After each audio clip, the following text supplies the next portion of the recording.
This is the Lone Crater YouTube. We hope this video helps. You start by ensuring your device is on a trusted network and that any required VPN is active. This prevents login blocks and suspicious prompts.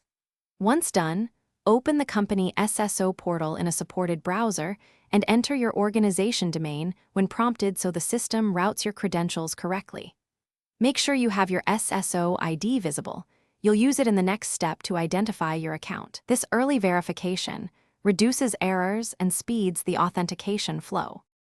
You now enter your SSO ID and password carefully because case and punctuation matter. The authentication service matches exact values. After submitting, you'll be prompted for multi-factor verification.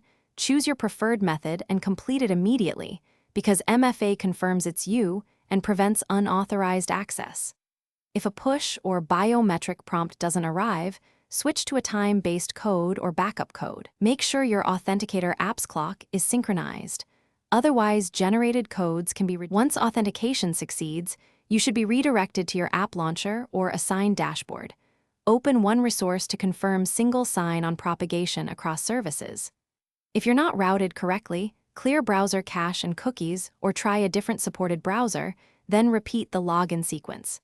And if problems persist, gather the timestamp, screenshots of error messages, and your SSO ID. Because when you contact IT, they'll resolve token or provisioning issues faster with that context. Thanks for watching. Consider subscribing if we helped you.